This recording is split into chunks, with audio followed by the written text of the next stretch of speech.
What's up, YouTube? Cass Sports here. There's a lot going on in the sports world right now. My number one sport, boxing, is on fire.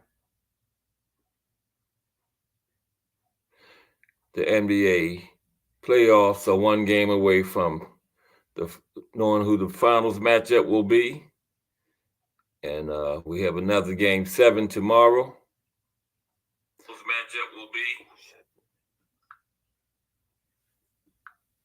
be in baseball. After a little over 50 games in, my Orioles have one of the best records in the league. And in the NFL, most teams have started OTAs or organized team activities in preparation for the 2023 season. So this is a great time to be a sports fan. Now, like I said, boxing is on fire, so let's talk some boxing. We've had a very good year in boxing so far, okay? We've had 2 Tank Davis fights. Tank Davis fights always sell. Doesn't matter who he fights. They just sell because when you get a Tank fight, you're likely to get a knockout, and fans love knockouts, okay? We had David Benavidez and Caleb Plant got in there and had a great fight.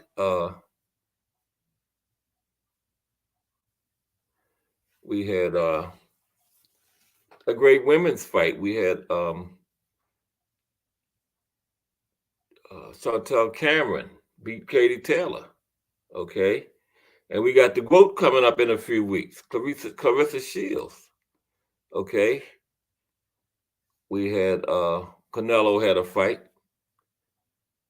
He's no more than a cherry picking duck, but he sells. He's Canelo. He's had a fight this year. And we got some great fights coming up. We got Cool Boy and Monster, Virgil Ortiz and Emanta Stanionis. We got Josh Taylor and Tio coming up. So boxing is looking really good. But just in the last couple of days, the fight, Earl the Truth Spence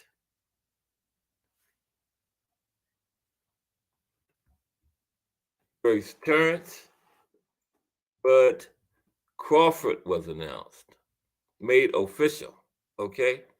And it's not just Mike Coppinger lying this time. It's official. Both sides have announced that the fight is official. Earl Spence and Terrence Crawford both have confirmed it. And guess what? Mike Coppinger was the one that broke it this time.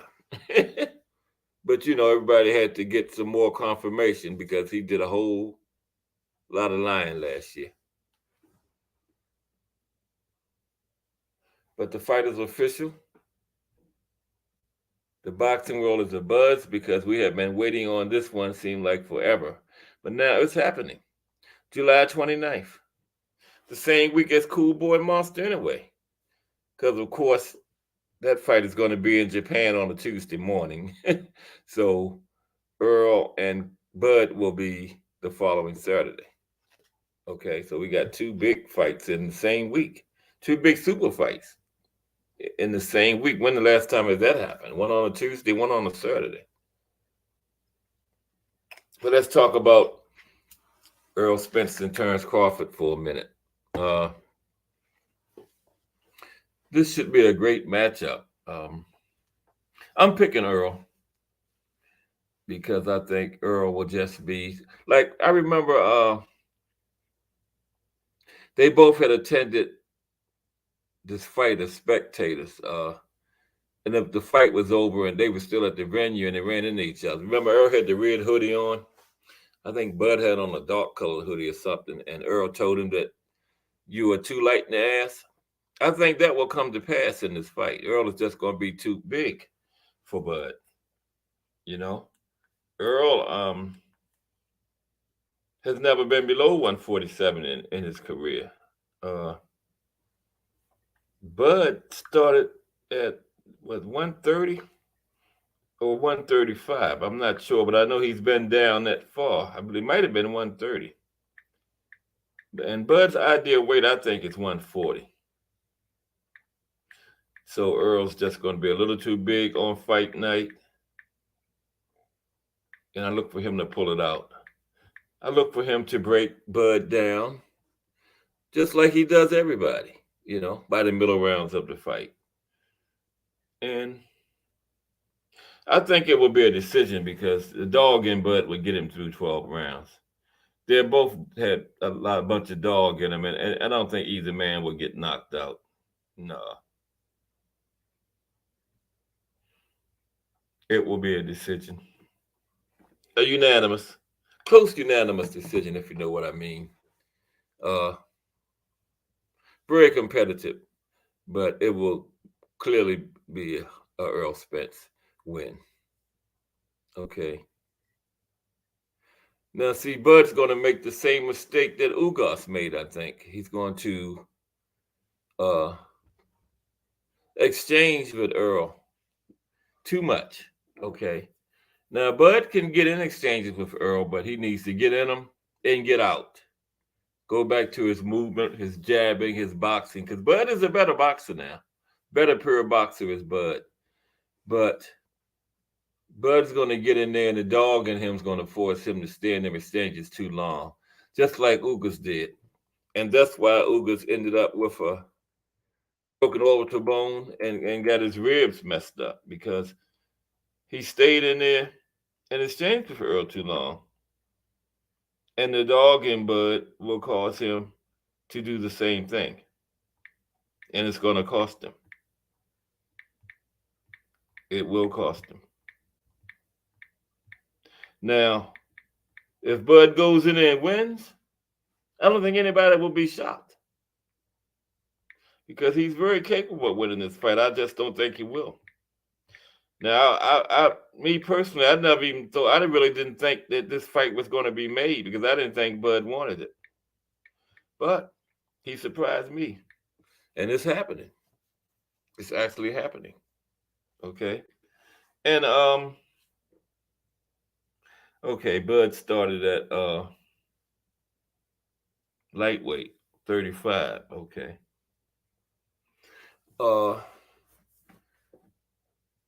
Now, yeah, there's likely to be a rematch, because there's something about the loser of the first fight had so much time to request the rematch. So now, if the loser of the first fight wins the second, we talking trilogy. But that ain't gonna happen, because I got Earl winning the first fight and I got Earl winning the second fight. Okay.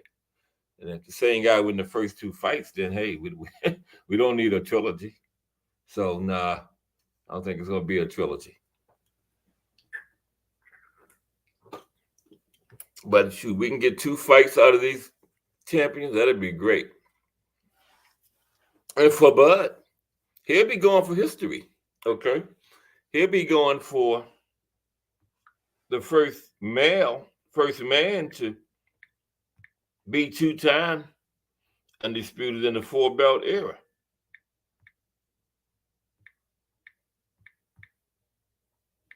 Yep.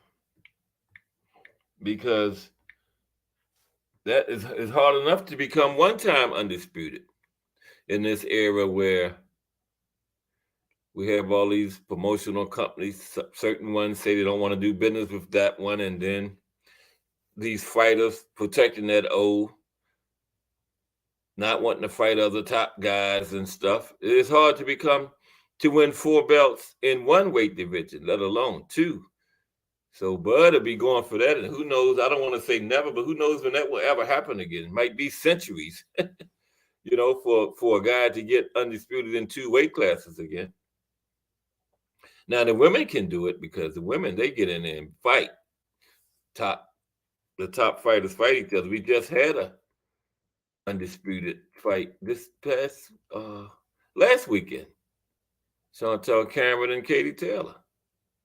But as far as the men, Then two-time, if Bud could become two-time undisputed in the four-belt area, that will be big, huge.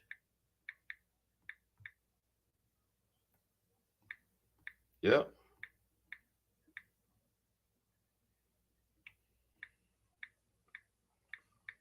But yes, like I said, Bud is clearly the better boxer.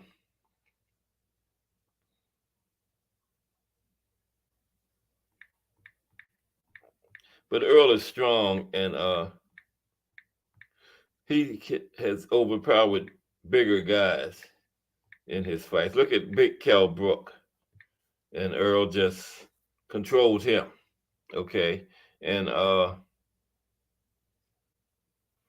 Ugas, Ugas was a big welterweight. Okay, and Earl overpowered him. You know, Ugas made the mistake of standing there exchanging with Earl too much, and that's the same mistake I think Bud is going to make. Okay, and Bud is just too small. About fight night, Earl might be 10 to 15 pounds outweighing Bud. Okay, and Earl knows how to, he keeps the distance like a close range. In punching range, and he just keeps the fighter right there. It doesn't use his feet to do it. It uses power to just, you get too close, he puts you right back. You get too far, he moves right back to you and draws you right back up right where he wants you. And he just has that knack of just keeping you right there, controlling the center of that ring, okay? And he has good feet, okay? He doesn't move around the ring that much, but for the space that he occupies during the fight, he has very good footwork. Okay. Now, if Bud can get in there and stay around the outside of that ring and box and score his points and not get drawn into a prolonged exchanges with Earl, hey, his chances of winning are very good. But I just don't think that's going to happen. The dog and Bud are going to draw him into those exchanges, and it's going to cost him. It's going to cost him dearly. Okay. But I'm very excited for this fight. You know, there's been a lot of talk back and forth, debating, and now it's happening. All the talk is over. Okay. Well, not yet. We still got 2 months to go, but you know, this fight is so anticipated and looked forward to so much. This 2 months is going to go by just like that. And before you know it, it's going to be here. I wish I could attend, but my money is funny and my change is strange. So I'll pay per view it. But I'm going to have a nice little pay per view event at my crib. I'm just excited, man. And if you are really a hardcore boxing fan and you're not if you're not excited for this fight, then you're not a hardcore boxing fan. Now, as far as numbers, uh, it won't do as good as the Tank and Ryan fight, no way, because this fight would not draw all the casual fans that Ryan brought in for the Tank and Ryan fight. Okay, it will draw the hardcore boxing fans that Tank can bring to the table, but the casuals that paid to see Ryan, they're not going to buy this fight to see Earl and Bud. So it's going to do well, but no, it's not going to do as well as Tank and Ryan.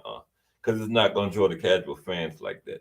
It's just not. That's no knock on Earl and Bud, but you know they're not Ryan Garcia, and you know they don't have that social media following like he has, and those fans are not going to buy into this fight. They just aren't.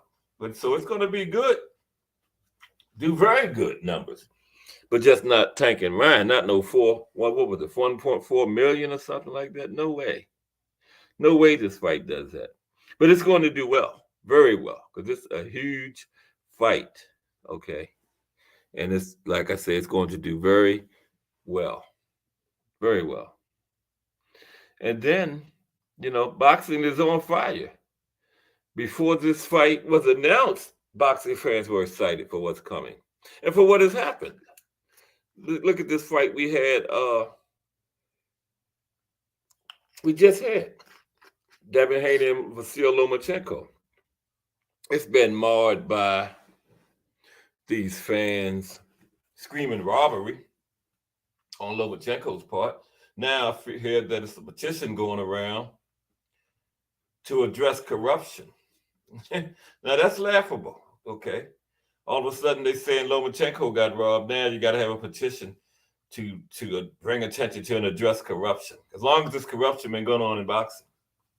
And you want to talk about corruption and a robbery, all you got to do is go back 1 week before the Haney Lomachenko fight to the Rolly robbery.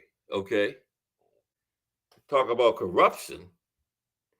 It was corruption that Rolly, to the fact that Rolly was even getting a title fight at 140. You know, it was his first fight in the division. Plus his last fight at 135, he got stopped. You know, why was he getting a title fight at 140?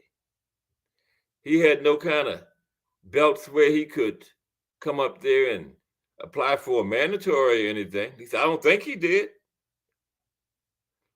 And then you want to talk about robbery. The real robbery was from the guys that had been at 140 that deserved to be in that title fight instead of Rolly. That was the real robbery. Okay. And as far as the fight, Rolly was given a stoppage win. You know, at the time of the stoppage, he was behind on all three judges' cards. We all saw it. And then the round before the stoppage in the 8th round, Rolly was given a knockdown when it was really a throwdown. Okay.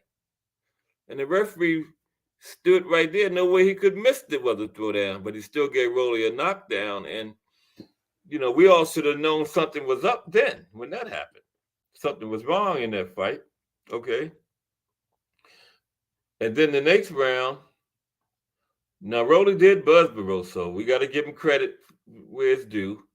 He did buzz Barroso, but Barroso was not hurt to the point where he was ready to be stopped. You know, not even close. But after Rolly buzzed him, he started a flurry of punches. And none of them landed. Not one punch. But then suddenly from that flurry, Tony Weeks, the referee, he just stepped in and stopped it. Everybody was like, what? I think the most shocked person in the ball was probably Rolly. But anyway, Tony Weeks stopped it. Okay. So now, if you're screaming robbery and putting out a petition to bring attention to corruption from that Haney Lomachenko fight, which was razor close, razor thin margin, close, probably one of the closest, most highly competitive fights we've had this year. If you're screaming robbery and corruption from that, you should have definitely been talking about a petition to bring attention to corruption from the Rolly robbery. But no, they ain't said nothing about that. But of course, that was just old man Barroso, no biggie. But no, Lomachenko got robbed, the golden child. Oh, hell no, we got to do something about this. Then they seen him crying. Oh man, start a petition. Maybe Barroso should have cried.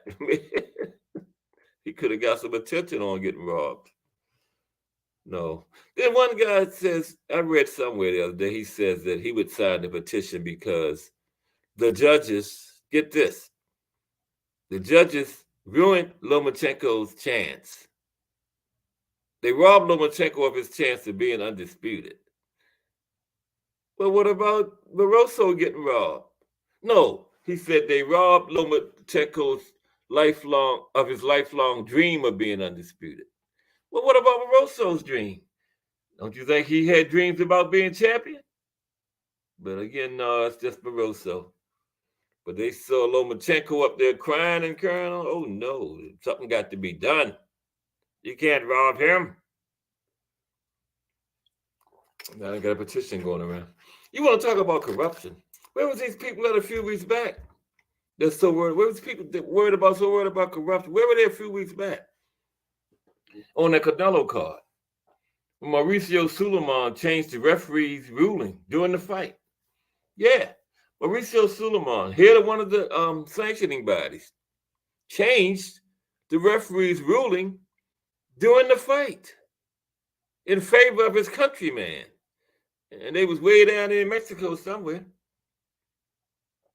That's corruption that needs to be addressed, you know? I mean, that's corruption at the highest level. And then I saw the fight, and the referee did make the wrong ruling. He called a slip when Julio Cesar Martinez really knocked the guy down. The referee made the wrong call. But still, it's not up to Mauricio Sulaiman to change it. Okay, come on, man. It's not up to him. So, yeah, that's, you want to talk about corruption. But I ain't hear nothing about no petition or nothing for that. You know, they need to stop. Everybody knows what it is. But then a black content creator can't say it wasn't a robbery. All of a sudden, he's race baiting. I made a video about it the other day, and this clown comes in my comments saying I was race baiting. Now, I never even mentioned race in the video. And by my audio, if you didn't watch the video, just listen to the audio, and you didn't know what race Haney or Lomachenko was, by my video, listening to me, you still wouldn't know, okay? Because I ain't say nothing about no race in it. Now, the clown that called me say I was race baiting, he made 2 comments on the video, and he mentioned race 4 or 5 times. It was about race with him. He seemed upset that he claimed the white guy got robbed. That was in his mind. He was the one thinking of race, not me. I don't care what race it was. I'm just saying it wasn't a robbery. He brought up race 4 or 5 times. It was all wrapped up in his mind. That's why they so upset. They thought the judges was going to cheat for Lomachenko. They're not upset because it was a robbery. They're upset because it wasn't a robbery. The judges got it right. And I thought they wasn't. After that fight ended, I was sitting there with my wife. We was waiting for the decision, and I was telling her, I said, ooh, it looks like Haney won because it was a very close fight, and Lomachenko clearly didn't do enough to take 4 belts away from Devin. But I said, the judges are going to give it to him.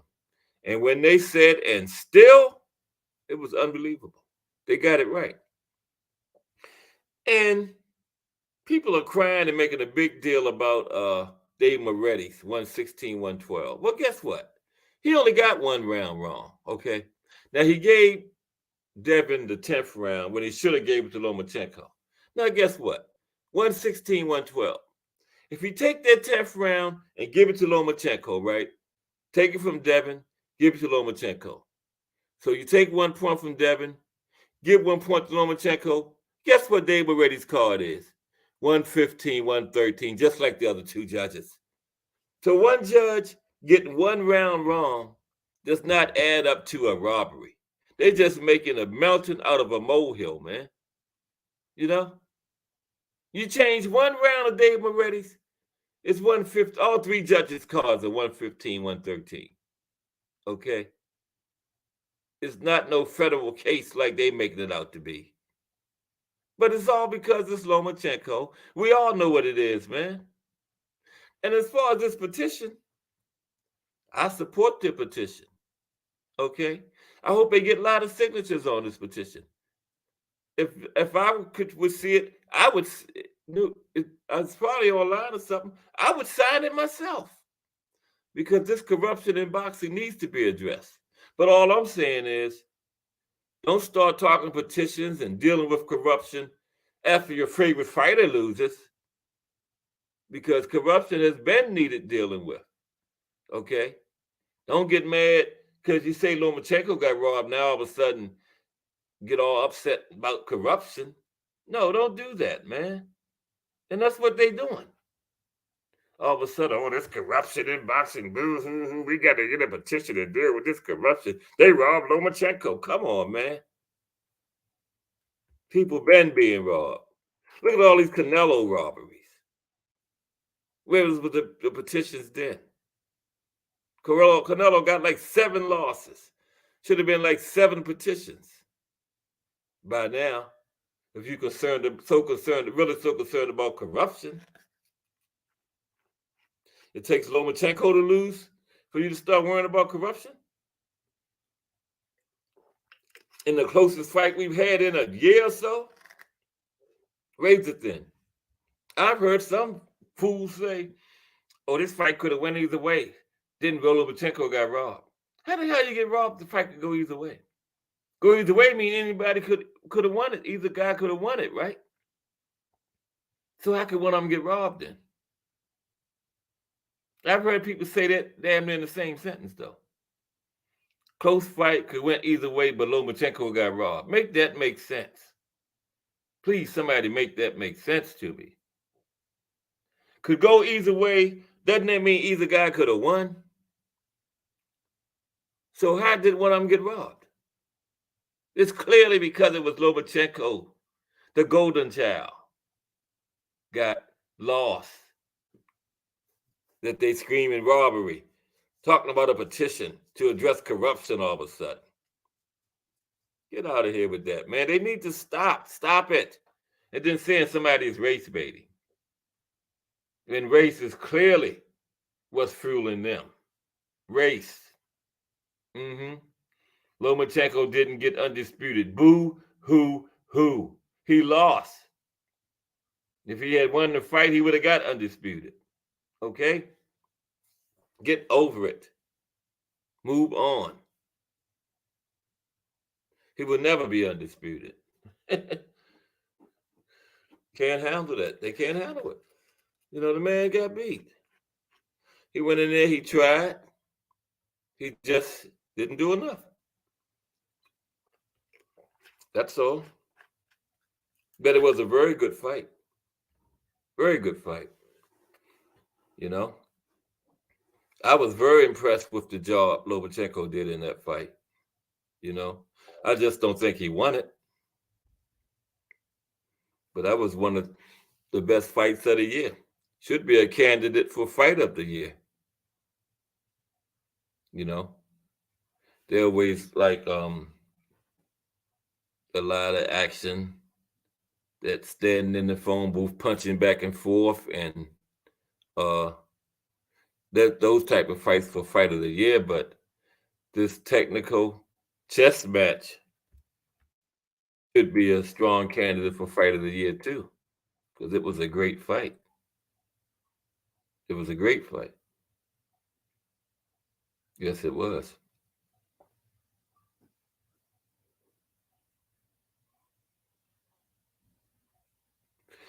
But let's talk about some of the fights coming up. Virgil. Oh yeah, I know what I was thinking. This is going to this undercard for Errol Spence and Terrence Crawford should be fire. Maybe Boots should be on it. Okay. And this fight, Virgil Ortiz and Stanionis, is scheduled to be in July. Wouldn't that be something if that fight could be on it? But I know Virgil is a golden boy and be pretty hard. But that's just dreaming, man. Wouldn't that be something? All welterweights, like Earl and Bud is the main event, and then get Boots against Villa or Rashidi or somebody.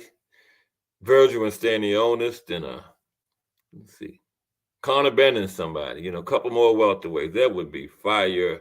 But either way, it's gonna be a good undercard. But tell you the truth, to me, the undercard really don't even matter, man. They could just have Bud and Earl and Bud just be the first fight. I would be satisfied. I want to see that fight so bad, man. So bad. That's going to be That's going to be fire. But we got the GOAT coming up. Oh man, is it Saturday? I think it might be. He's fighting Hannah Gabriels, I believe. I think it's June 3rd, which is, I know Josh Taylor and Teofimo is next Saturday, the 10th. I'm going to check real quick, but I think the GOAT fights Saturday. They're showing me Stephen Fulton and anyway, that's the 25th of July. Here we go. Okay. Come on, man. Hold me up.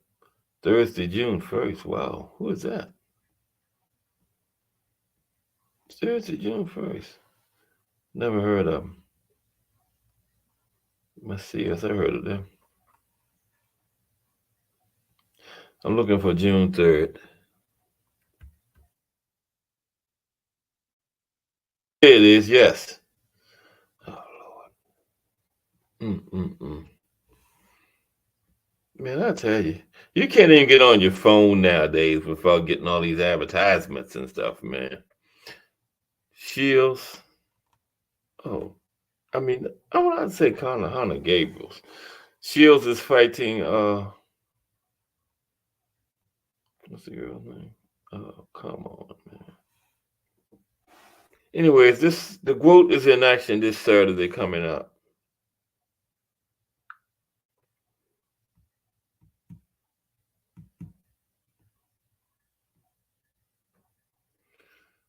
Uh, 10 rounds.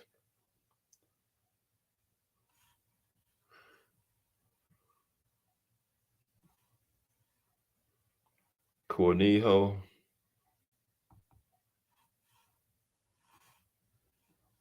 Man, I tell you, this is ridiculous. You get on your phone now, you get all these damn commercials and shit, and it's very irritating. But it's in Detroit, where she's from.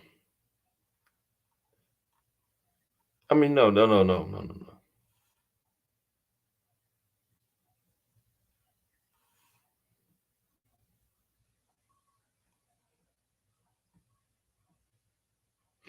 Anyway, this lady she's fighting is 16-5.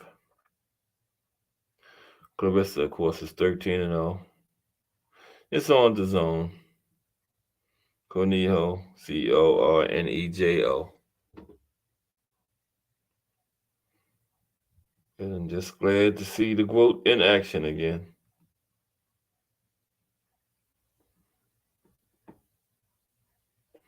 Well, the GWOAT been in act 7 years. He started in 2016. Okay, and then the following week, July 10th, we have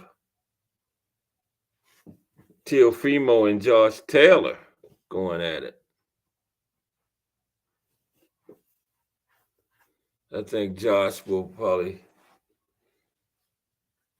dominate that one. You know, he's big. Teofimo had all kinds of trouble with Sandor Martin, a southpaw. That's like a few levels below Josh Taylor. So Teofimo had trouble with Sandor. Imagine what he's going to have with Josh Taylor, a big junior welterweight, big 140 pounder, who's just going to be in there fighting inside. He's just going to be too much for Teofimo to handle. And I'm going to enjoy every minute of it. And that's on ESPN June 10th. Okay. A week from this Saturday. So the next few weeks are going to be good for boxing. Very good.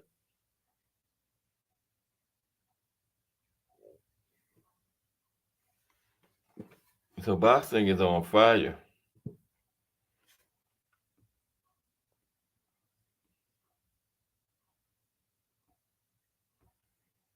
And I think that whole card is pretty good.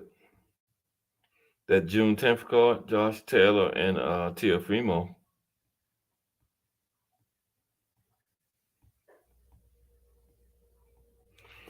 I can't remember who it was, but it's some pretty good other fighters on there.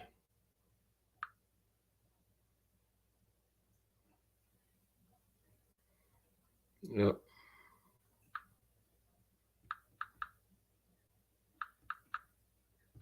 Yes, it is.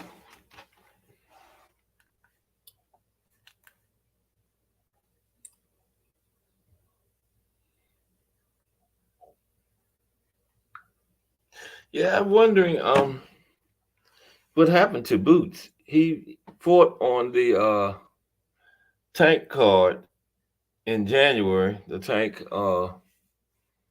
Hector Garcia card, and then about a month after that, he said he had a big announcement coming up, and I had heard that he was supposed to be on the excuse me, on the Tank Ryan Garcia card, but then it came out that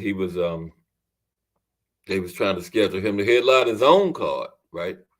And they said like February or March, somewhere in there, that he had a big announcement coming up, but it's been like 2 months now. That big announcement hasn't came yet. So I'm thinking Boots is likely going to be on this Earl Spence, Terrence Crawford undercard. Okay. And Virgil and Stanionis is in July. Wouldn't that be something if they could be on it? All welterweights card. Boots against Vila or even Rashidi. That would be fire, man. If that could happen. Wow. But it's going to be interesting. We still 2 months out to see. But whatever, whoever, you know, just Earl and Bud is good enough. But ooh, they got to have a strong undercard for that one. It's mandatory. I can't wait, man. I'm leaning toward Earl, but hey, it's going to be a good fight. That's this era's Sugar Ray and Tommy Hearns, man. It's going to be a very good fight. I think Bud is the better pure boxer, but Earl is the stronger of the two. Uh, Bud just has to come in that fight and not let the dog in him draw him in any prolonged exchanges with Earl, like Ugas. That's where Ugas made his mistake. He stood in there in the pocket too much with Earl and got his eye socket broken, got his rib damaged. I just hope Bud don't make that mistake because it's gonna be a long night for him. Okay. Bud is a better pure boxer, man. He can move around that ring and jab, and he's got the ability to hurt Earl too, you know? So he'll be better off boxing because Earl's gonna bring that pressure. I remember the time they met up at that venue. They was at a they was attended another fight and they met up after the fight. Remember Earl had the red hoodie on and he told Bud, you're too light in the ass. So I don't know. That might come out to be key because Earl is a big dude, man. And I just can't wait, man. I can't call it. I lean toward Earl, but I can't call it because this is 50-50 to me right now. I saw him on Stephen A. and on First Take, and they were both kind of subdued, like, and you know, this looked like they both was happy that it's happening and relieved, and seemed like they both can't wait till it happens. So that's gonna be fireworks, man. And Bud is going for he would be the first man to be two-time undisputed in the four-belt era. So that's big, man, because it's hard enough to become one-time undisputed in this day and age, and when you got the sides of the street nonsense and everybody trying to protect their O and ducking and dodging each other, and it's hard enough to become one-time undisputed in the four-belt era. Bud got a chance to do it twice. That would be something, man. Who knows when that will ever be done again, you know? So, wow, he would really be making a legacy if he could accomplish that. But he got a tough one to come through, Earl Spence. Woo. And Earl said on that First Take, he said they offered him different fights during this year, but he said he was determined. The only one he was fighting was Bud, you know? And I don't think that layoff's going to affect Earl because look at when he had the accident, he had to lay off. He went straight in there and fought Danny Garcia. And that time, Danny was a top dog, man. Back then, when Earl fought him, Danny was he was one of the tops in the division. And Earl came off that layoff and no tune-up, went straight and fought him. And then after the eye injury, he went straight and fought Ugas, who was a super champion at the time. So, nope, this layoff. If Earl loses this fight, you can't blame the layoff because he's shown that layoffs have not affected him. So, I don't think that will bother him. You know, and it's strange that Cool Boy Monster is that same week. Because, over there in Japan, Monster always fight everybody on Tuesday morning. So Cool Boy Monster is going to be July 25th, that Tuesday. And then Earl and Bud is like 4 days later on that Saturday. So when the last time that happened, two super fights like this in the same week? It's time for Monster to bring his butt out of Japan and fight somebody. Ain't nobody going to keep going over there fighting him on no Tuesday morning. But that's gonna be an interesting fight too. Yeah. Man, I can't. I tell you, boxing is on fire, man. Boxing is absolutely on fire right now. Wow. Mm, mm, mm. We got the GOAT coming up next week. Then we got Josh Taylor and Teofimo the week after that.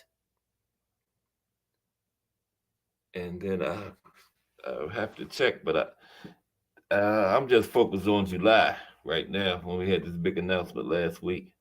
And I heard it from Mike Coppinger, the guy that did all the line last year about the fight, when he told us like 10 times that it was happening and it didn't happen.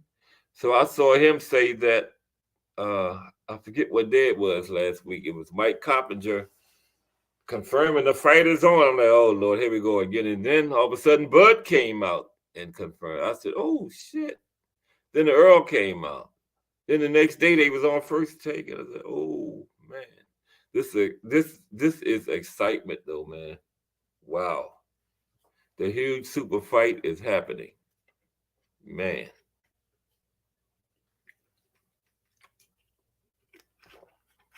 Excuse me. We got 2 months. Okay, hold on for 1 minute. Well, I'm not talking to nobody, but I'll be right back.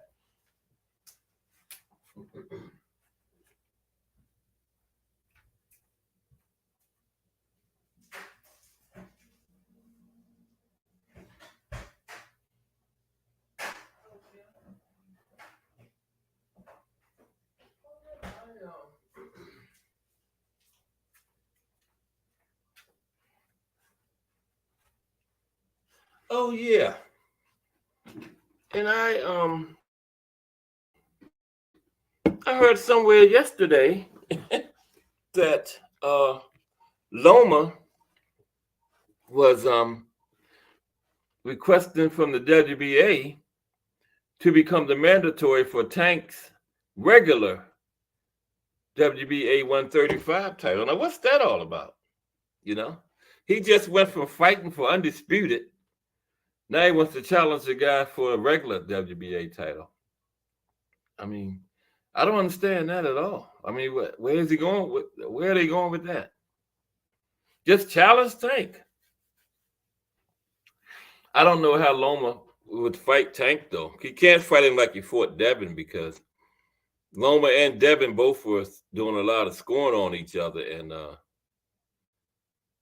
Tank hitting either one of them that many times, they're not going to stay on their feet. They just aren't, man. So I don't know how would he fight Tank?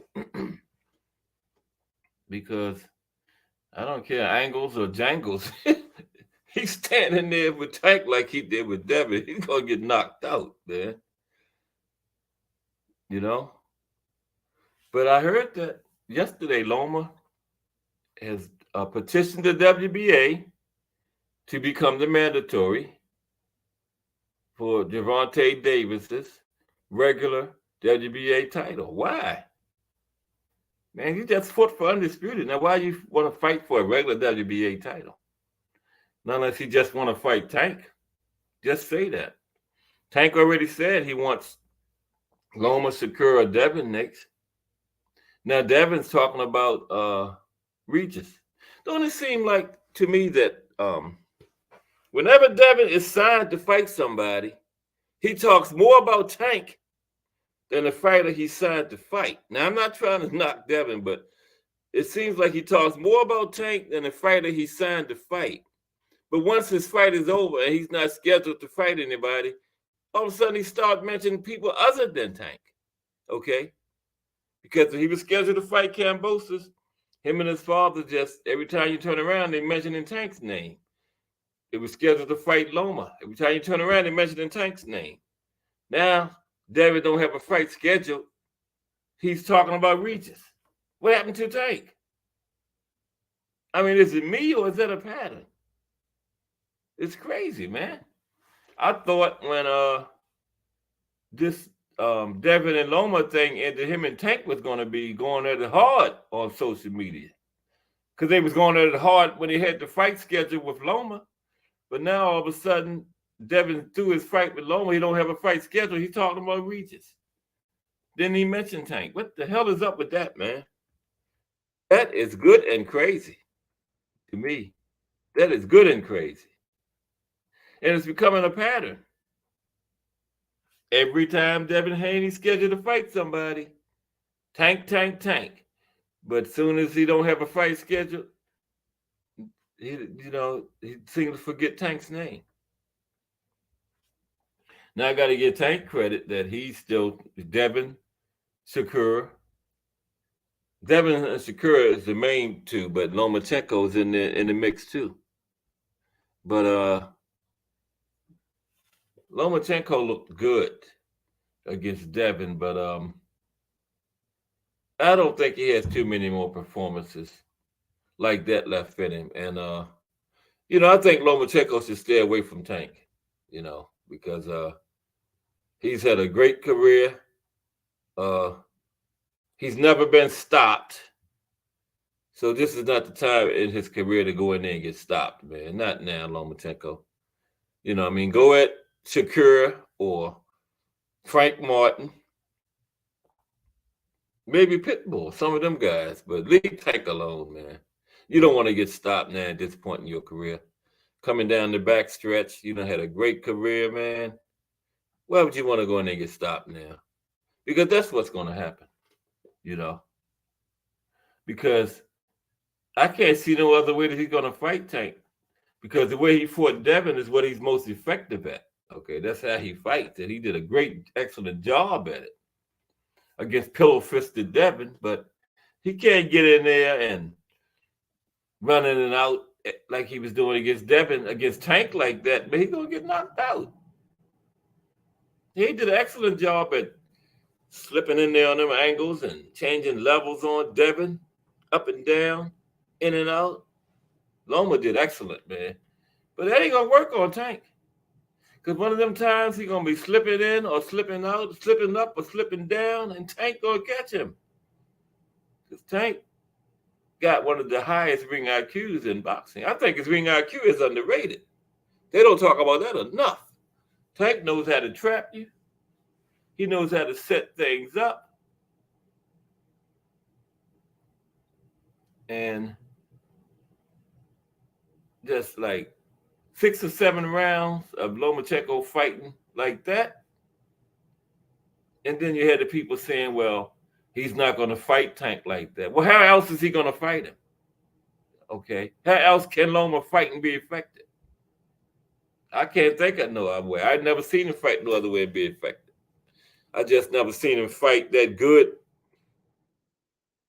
for a while, as good as he was last week against Devin, but that's how he fights. So for the people saying he's not going to fight Tank like that, how else is he going to fight him? How else? He knows no other way. That's why I'm saying for Lomachenko, he knows no other way. That's why I'm saying for Lomachenko, stay away from Tank.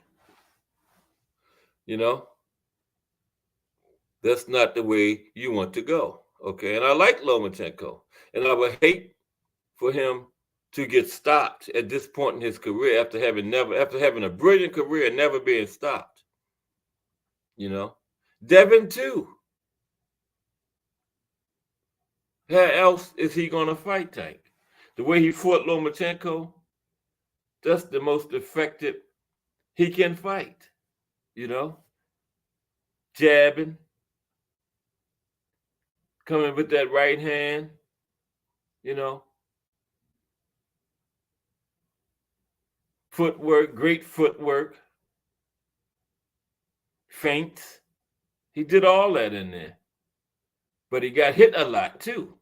Okay, so they get hit like and I think Loma would have a better chance against Tank because Loma has a little pop, can get a little bit of respect from Tank for his pop, but Devin, Tank's just gonna walk right up in there on him and I don't blame Devin for mentioning Regis because I would stop mentioning Tank's name too. You know. But this boxing has got very interesting.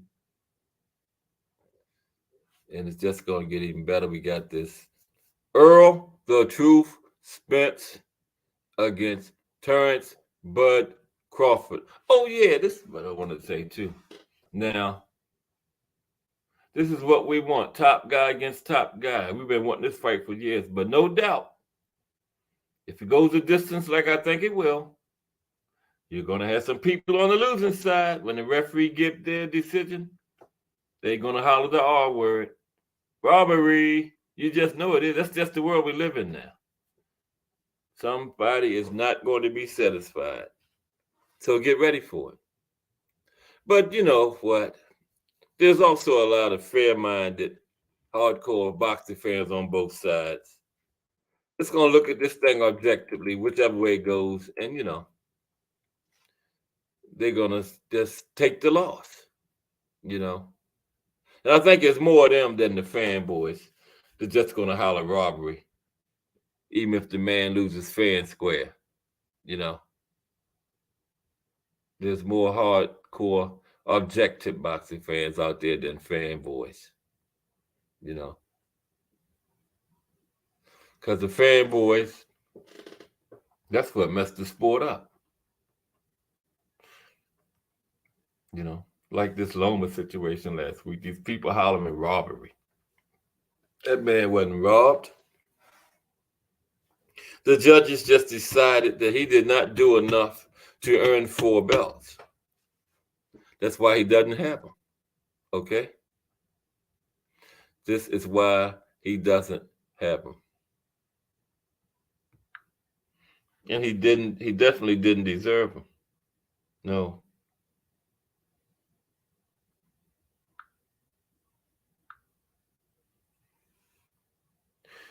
Loma did not deserve those belts, and he don't have them. So,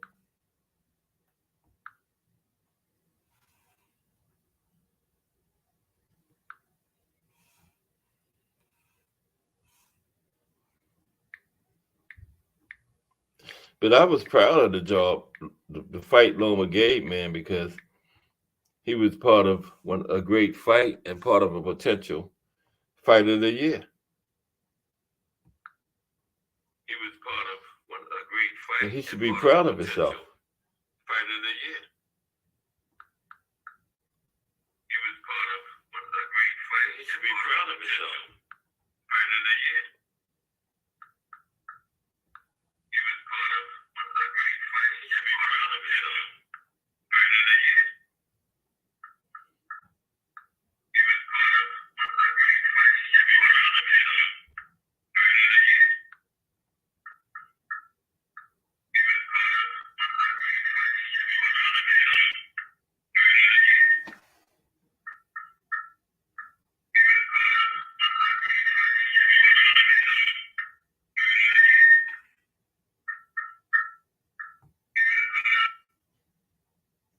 Yeah, Loma and his team should be proud of themselves instead of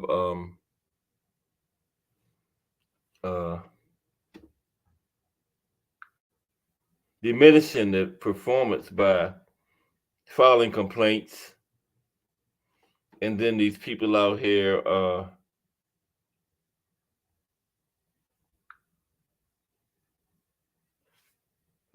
These people out here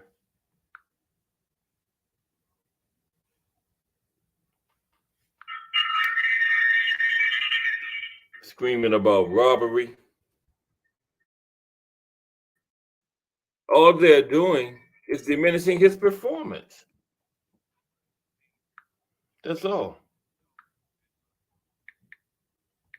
You know, the man went out there and he gave everything he had. You know, he fell a little short. That happens. Somebody wins, somebody loses. Okay?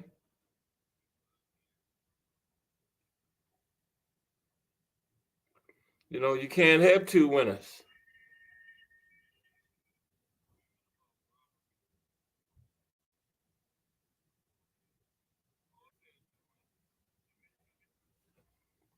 You know?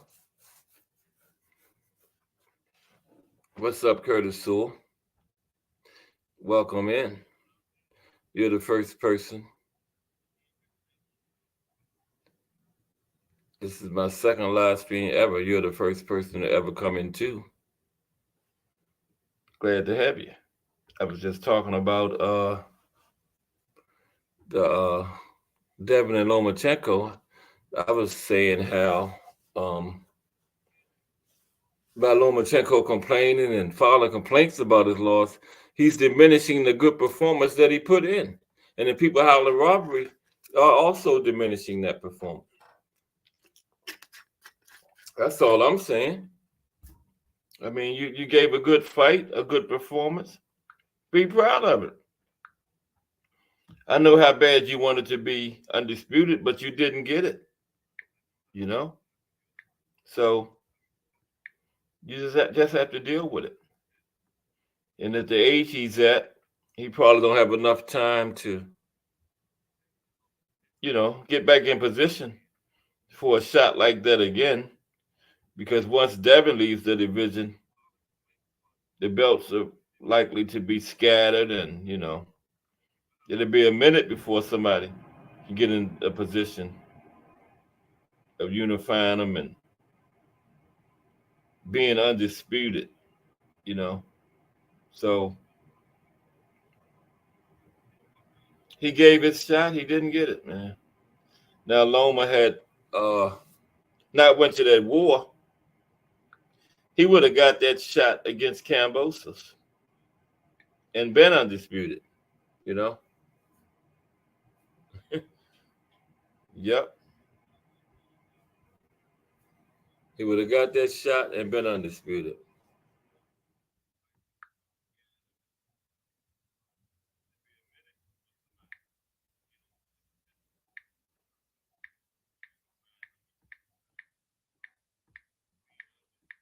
But he went to defend his country.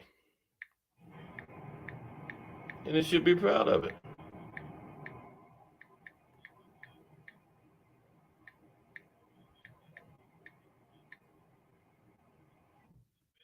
You know? That's all.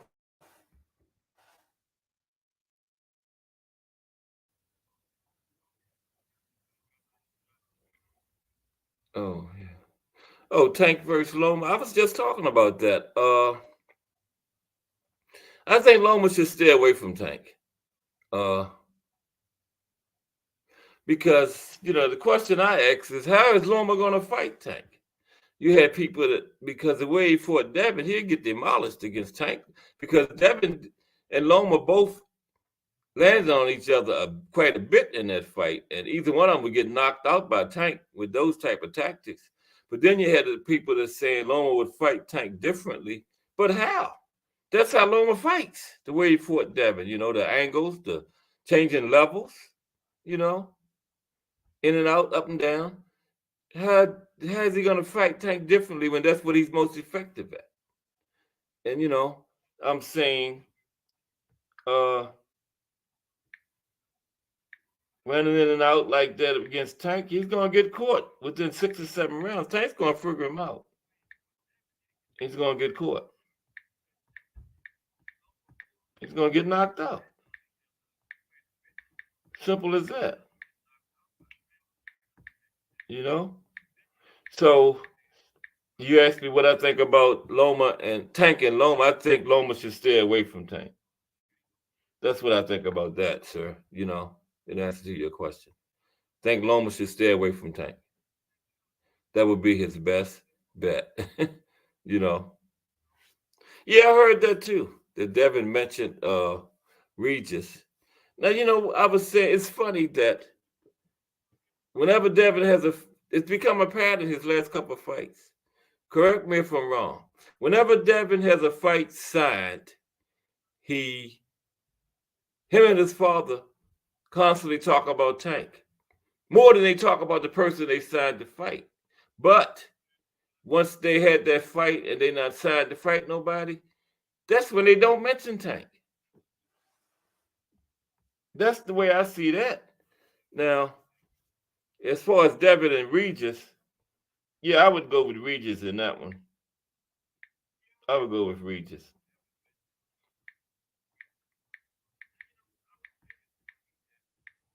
Because Regis is at 140 already, and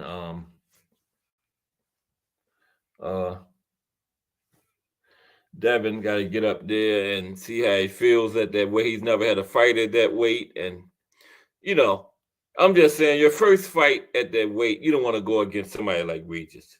No, that's not good.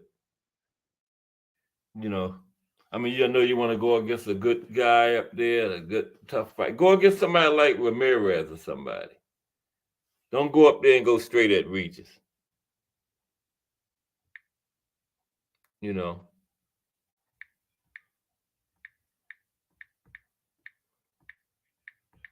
Right? That's all I'm saying. Because right now, after Devin had like 2 or 3 fights up there, he might have a shot against Regis, but his first fight at 140, nah. Regis would probably dominate him.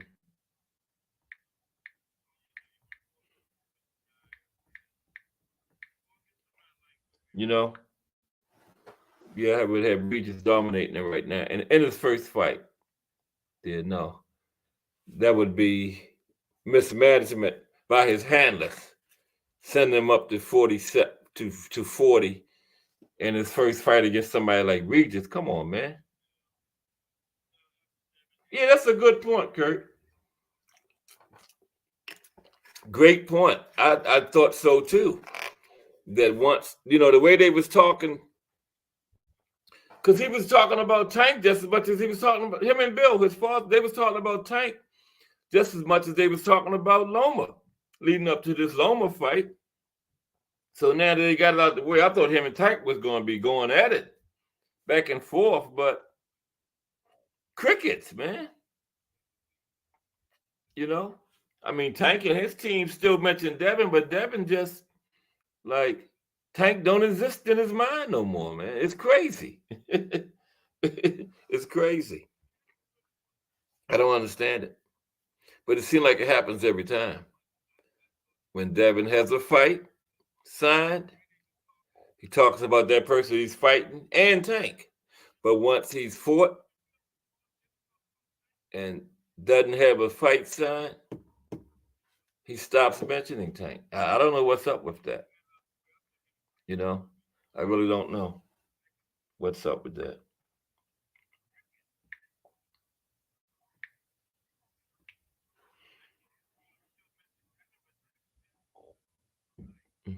Yeah, it's crazy how that works. But yeah, that's a good Devin and Regis. Yeah, I think no. I wouldn't put Devin in there with Regis in his first fight at 140. No, no. That's like somebody coming from 130 and their first fight at 135 being Tank. Look at Hector. See what happened to Hector, don't you?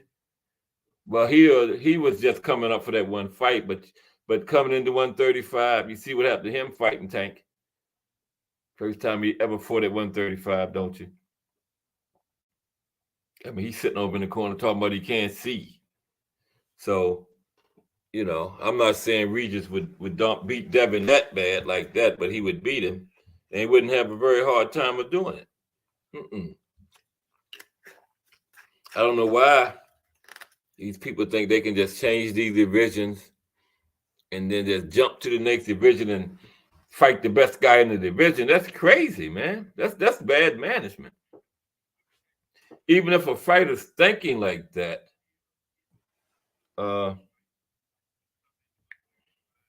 his management, his team should tell him no, man. Don't do that. Take a tune-up first. You can fight a good guy up there, but not the top man in the division. That's crazy. But he's not gonna fight no Regis, man. I'm starting to realize that Devin do a lot of capping, man. Ever since I see him, when he was fighting Kambosos, all he talked about was Tank. Now, then he's fighting Loma. All he talked about was Tank. Now he ain't got no fight. He talking about somebody other than Tank. Oh yeah, Earl and Bud, that is a good fight, man. Who you got in that, Kurt? I got Earl, by the way, but close fight, very close fight. Because Bud is I got Bud. Oh, you got Earl too. Yeah, I say Bud is the better boxer of the two, better pure boxer. But Earl is the stronger of the two. He's gonna be the bigger man on fight night. And Earl has shown he knows how to throw his weight around that ring. He didn't overpowered bigger guy. Look at Cal Brook. Look how big Cal Brook is. Earl went in there and outpowered him, man. Ugas ain't no little guy. Ugas is a big welterweight. Look what Earl did to him. Broke his eye socket, damaged his ribs.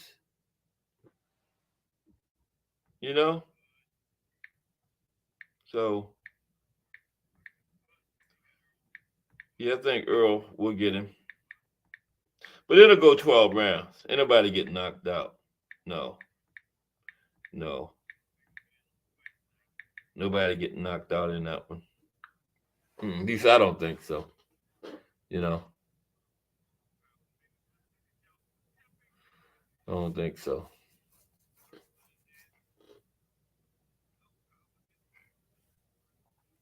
It's funny you say that, Kirk, because that's the same thing I said. I remember that they was there after that fight, and Earl told, remember, that's what Earl told Bud. Yeah, you saw it too. He told him he was too light in the ass, and Bud talking about they said Earl was small. No. Earl said you too light in the ass. Bud said they said Floyd was too small. Earl said you ain't Floyd, nigga. Yeah, this is gonna be good, man. This is going to be good, man. I can't wait for this. It's gonna go by fast though because we want this too bad, man. And it's gonna be right up on us before we realize it. It's gonna be right up on us before we realize it. Yeah.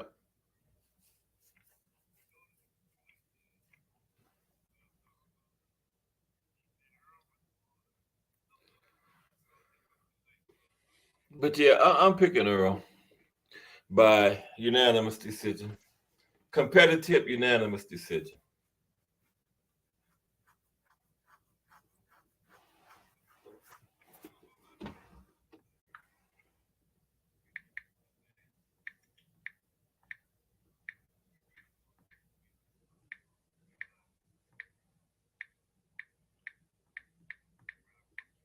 Bud gonna have some good moments in the fight. He's too good not to, He's one of the top guys in the division, and this fight is a big super mega fight for a reason. Earl ain't just gonna go in there and just dominate him, you know. Bud gonna have his moments, but Earl just gonna have more. Yeah. Yeah, I think you go to distance, Kurt. Of course, yeah. They both got dog in them. Ain't nobody getting knocked out. Too much dog gonna be in that ring, man. Now, if Bud box and keep his range and maneuver around there, then he got an excellent chance.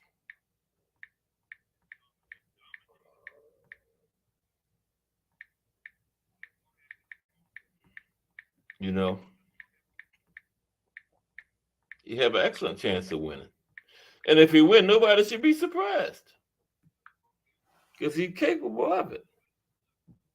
Yes, he is. I just don't think he's gonna do it. Excellent point, Kurt. Excellent. I was getting ready to say that. Now he can exchange, but he got to make them, like not lengthy exchanges where he could like bop bop bop get out. He can't be in that bop bop bop bop bop bop just exchanging back and forth, just throwing back. He can't do that. That's what Ugas did. And you see what happened to him. He ended up getting stopped. But he got to get in the exchange, get out, move around to another angle, come back in exchange, get out. But you're right. He can't get caught up in exchanges. No lengthy exchanges because that could lead to a stoppage. But get caught up in a fight and just standing there in the middle like Ugas did, just exchanging back and forth with Earl. It could be a stoppage. But I think Bud too smart for that, Like a lot of people say the dog in him gonna cause him to fight. But I think Bud is smart enough to know when to stop fighting and get out of there and box, okay? He ain't gonna be like Ugas, just fight. Ugas went in there and just continually, soon as rounds begun, Ugas just went in there and stood whole rounds right there in the pocket, fighting. Bud ain't gonna do that. Bud ain't gonna do that, He gonna do it some longer than he should, but he gonna know I gotta get out of here, okay? Ugas just stood there, just fighting Earl. Right up in the pocket like that, man, knowing he was getting fucked up. Bud too smart for that. Bud got a higher ring IQ than Ugas. Not saying Ugas got a low ring IQ, but Bud just, he got a higher ring IQ than Ugas. Bud know better than that. Plus, he saw the Ugas fight, okay? So, he knows better. And, now these people talking about, well, Bud knocked out Kell Brook quicker than Earl did. Bud stopped Kell Brook quicker than Earl did, and Bud stopped Shawn Porter when Earl didn't. That don't mean nothing, man. Styles make fights, like Kell Brook. Earl ain't going there looking for no early stoppage like that. Earl went in there doing what he always do: break him down, soften him up, stop him late, and that's exactly what he did. Okay. Bud went in there downloading, saw something, and got Kell Brook out of there early. Okay. Styles make fights. That's not what Earl was trying to do. Okay. So anybody that's using that as a talking point, talking about, oh, Earl, Bud stopped Shawn Porter and Earl didn't, and he stopped Kell Brook quicker. They don't know shit about boxing, man. Okay. Somebody saying that's actually stupid to say some shit like that, man. So I don't even pay attention to those people. Like at my house, I'm gonna have a fight party, and I guarantee you ain't gonna be nobody like that at my fight party. No casuals. Everybody I watch fight with is hardcore, knowledgeable boxing fans, man. They talk like us. I can tell by your comments that you know what you're talking about, man. And I appreciate you coming in because my little channel. Yeah. But yeah, I'm picking Bud.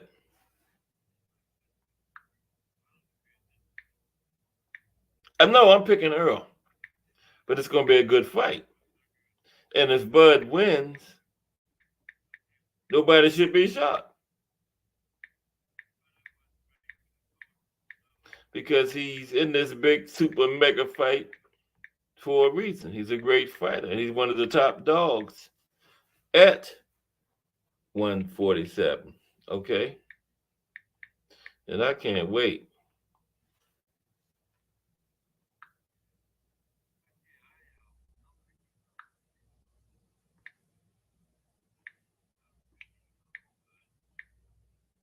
Can't wait.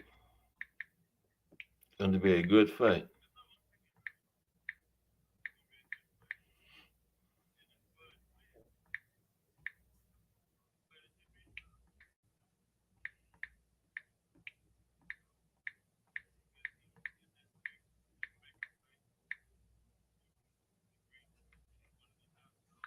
But we're going to see. That's the good part. We are going to see. We will see. Okay, Kurt. Appreciate you coming in, sharing this little time with me, brother. And I will definitely, yeah, see you next time, man. Don't be a stranger. When I come on, it's going to be late at night like this because I'm a newcomer. And I ain't trying to step on nobody's toes. And I'm just getting my feet wet, experimenting, see how it goes. And I appreciate you coming in here, going back and forth with me, helping me out here. Appreciate you, brother. Take care. Thank you, because I'm getting ready to get off here anyway. I want to talk a little bit of NBA playoff right quick before I go, because I talk all sports. Now, it's 3-3, and Miami had a 3-0 lead, and no team had ever come back from a 3-0 deficit to win a series in NBA playoff history. But now Boston's definitely going to be the first one because they're going to win this series, to win this game 7 tomorrow night in Boston. Okay.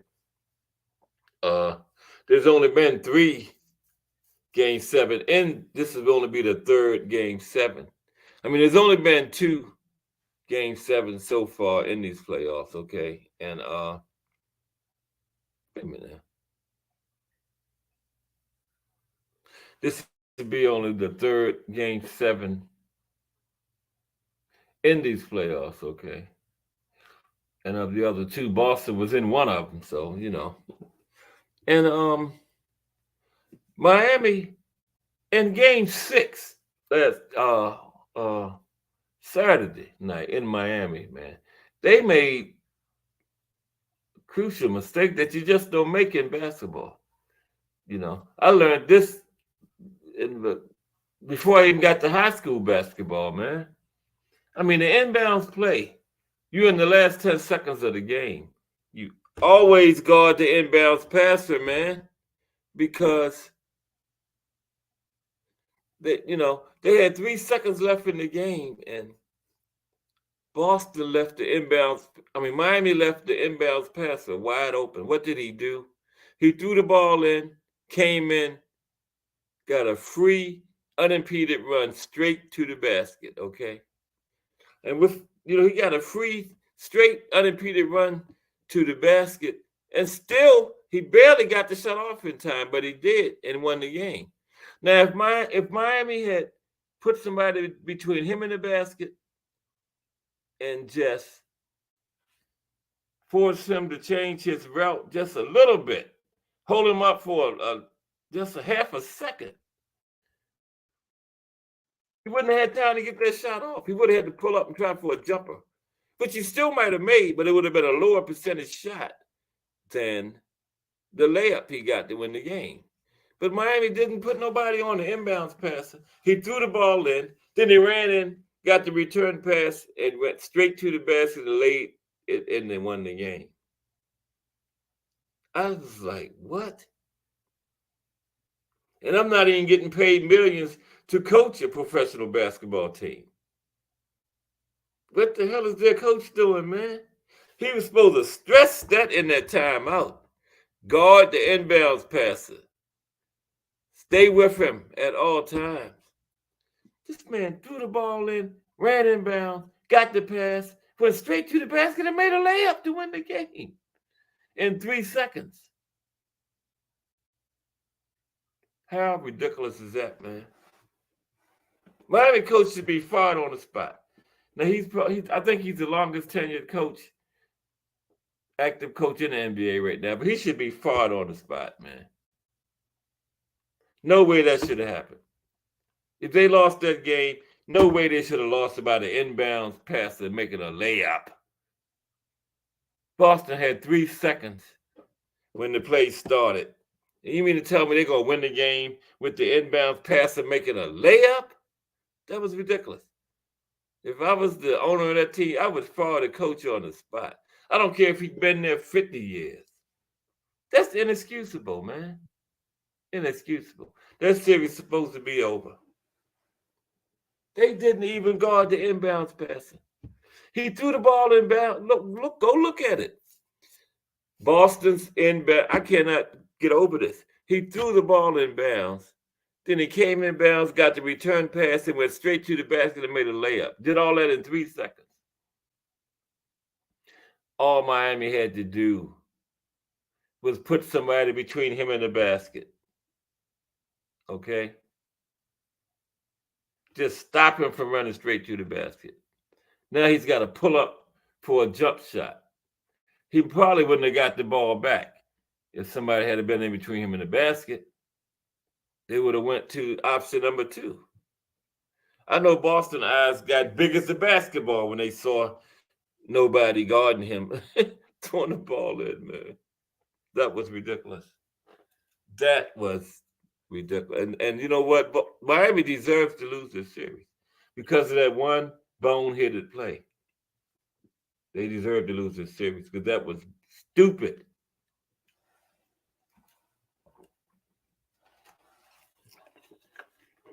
I can't believe the coach didn't stress that at the time. He couldn't have because nobody was on him. If he would have pounded it into their brains during the timeout, somebody would have been on him. Okay? Now, maybe they were concentrating on not letting them get the ball in. But why? They only got 3 seconds. Let them get the ball in. They only got 3 seconds. You can't play defense for 3 seconds? 3 seconds. Number 1, don't let the inbounds man get the pass back and then run straight to the basket unimpeded and make a layup. Wow. So I was for Miami. I'm almost rooting for Boston now because Miami made a stupid boneheaded play to blow that game 6 and probably the series because they're not going to win. In team sports, the hardest thing to do is win game 7 on the road. That's the hardest thing in team sports to do. Okay? And that's what's facing Miami tomorrow. And they've lost 3 straight. And now they made Boston the first team to ever come back from a 3-0 deficit. Because it's not a 3-0 deficit anymore. It's 3-3. You know? That was just stupid, man. I can't get over it. I would have watched it like a million times. And there was nobody near him. The man passed the ball in and ran straight. He got the pass back, ran straight to the basket and made a layup. He did all that in 3 seconds. When all they had to do was put somebody between him and the basket. He probably would have never even got the pass back. You know, they would have went to plan B. They would have had to. Because even going straight there unimpeded, he barely got the shot off in time. I mean, like milliseconds. It just left. They had to look at the light come on. It just left his fingertips. So someone in between him and the basket, no way he gets that off in time. They would have never even passed him the ball back. But their eyes lit up when they saw him over there, nobody on him. And they like, he got a straight run to the hoop. I don't know what Miami was doing. Was they trying to lose? It was just ridiculous. So they deserve to lose this series. And it's going to be Denver and the Celtics, with Denver winning it all for their first NBA championship ever. Okay? Put your money on Denver if you're betting on the NBA finals, okay? I'm telling you what I know. And I know sports, and I'm telling you. Put your money on Denver. If you don't listen to me, you'll be sorry. Okay? You'll listen to me next time. Denver will get their first NBA title this season. Boston or Miami, neither will beat the Denver Nuggets this year. Miami does have Bam Adebayo, who will at least make Joker work a little bit, but Boston has nobody. No answer whatsoever. Giannis, excuse me, not Giannis. The Joker will run wild against Boston. He'll dominate the series. Boston has nothing for the Joker, okay? Only thing Boston can try to do against Denver is try to outscore them, and it's not happening. Put your money on Denver. Now, baseball, then I'm going to get out of here. My Orioles are one of the best teams in the league at this point. Played a little over 50 games, okay? They won tonight. They had dropped the first two to Texas, but they got the third game. And now, okay, I forgot to look up their record. I'm sorry. Coming. But they're one of the best 2 or 3 teams in baseball right now. Oh, Lord.